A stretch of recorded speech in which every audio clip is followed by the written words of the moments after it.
il est des lieux de passage, des lieux familiers, d'autres oubliés, des lieux dans lesquels flotte encore un parfum, quelques murmures, des souvenirs, une histoire.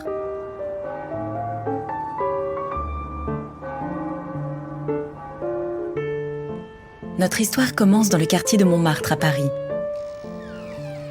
Ce sont les années 20, les années folles. Dans un salon de coiffure, empli des vapeurs d'une nouvelle époque qui s'annonce, un jeune homme sent venir les temps nouveaux. Il s'appelle Albert Ducret. Albert Ducret, c'était un sacré bonhomme. C'était un type formidable et c'était mon père.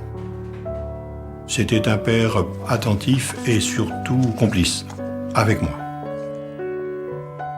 L'une des qualités clés de mon père, la curiosité.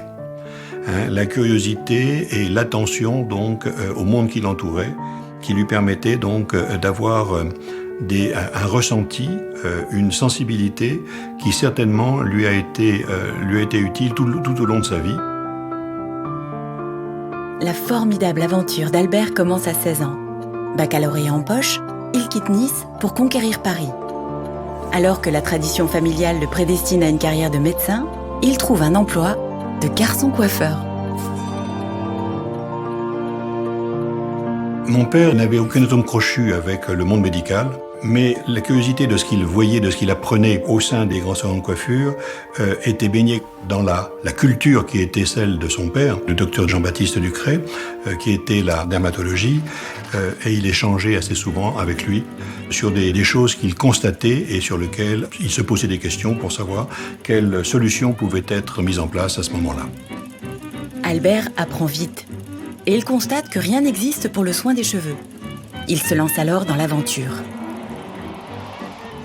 En 1929, il crée sa première gamme de shampoings qui ont comme qualité essentielle d'être en dose individuelle, ce qui n'existait pas à cette époque-là.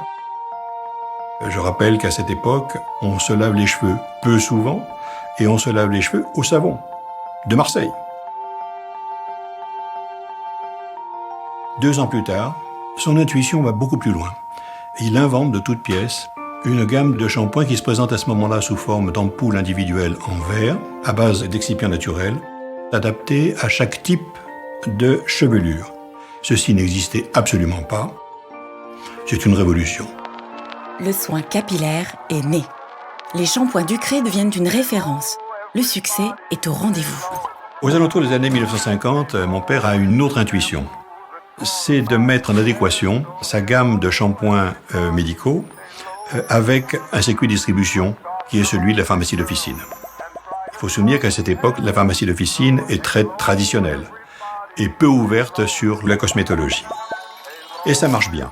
Ce qui l'amène d'ailleurs par la suite à diversifier son offre produit en conservant la même philosophie, mais non plus seulement adaptée donc à la chevelure, mais également à la peau.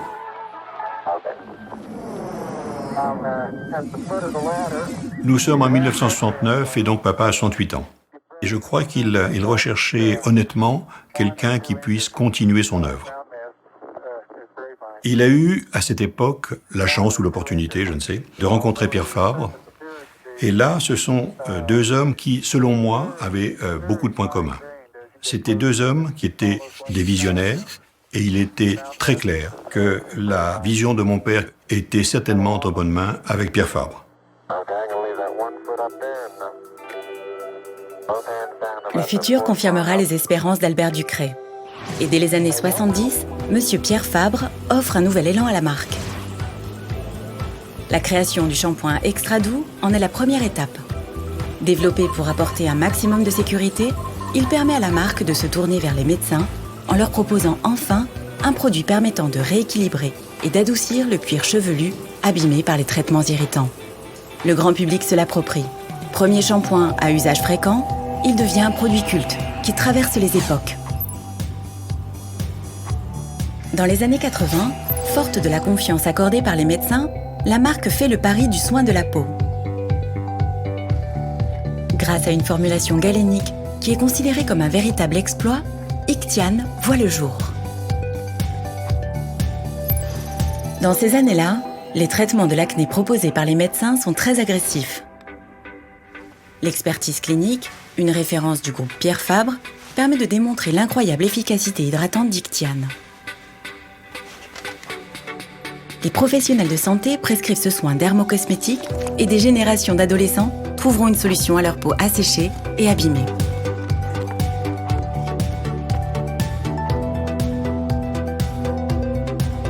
La marque Ducré poursuit sa voie dans la recherche en dermatologie. Dans les années 90, plus de 20 références sont lancées. Les dermatologues disposent désormais d'un ensemble de soins pour accompagner la prise en charge des problèmes dermatologiques de leurs patients. Et le XXe siècle se conclut avec l'apparition de Caracnil, un des soins les plus prescrits pour les peaux à tendance acnéique. Le nouveau siècle s'ouvre avec l'avènement du numérique et d'Internet. Les informations circulent à la vitesse de la lumière et s'affranchissent des frontières. La notoriété des produits Ducré dépasse désormais les frontières européennes et sont distribués dans plus de 60 pays et sur tous les continents. Quelual DS, shampoing traitant antipelliculaire, et Anacaps, complément alimentaire préservant le capital capillaire, viennent étoffer les solutions pour les problèmes de tous les types de cheveux. La reconnaissance est là. En Europe, les soins capillaires Ducré sont aujourd'hui présents en pharmacie et parapharmacie.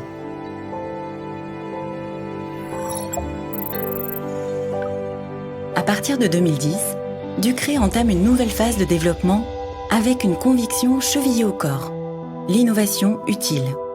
Parce que depuis toujours, chez Ducré, innover, c'est concevoir des soins qui améliorent le quotidien.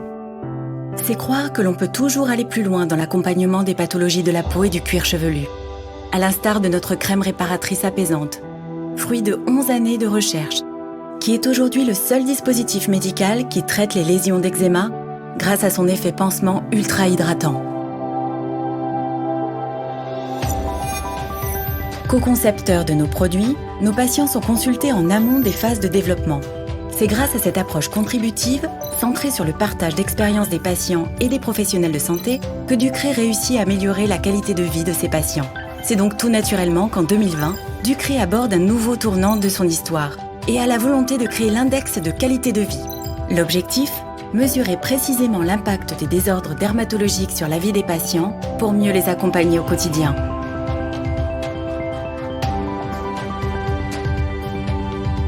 Fidèle à ses racines, la marque Ducré poursuivra sa voie dans l'esprit de ses fondateurs. La recherche et l'innovation au service de toutes les peaux et de tous les types de cheveux.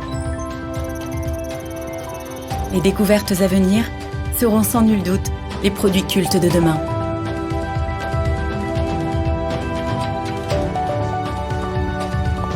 Une belle histoire qui débute à Paris et qui se poursuit dans le monde entier.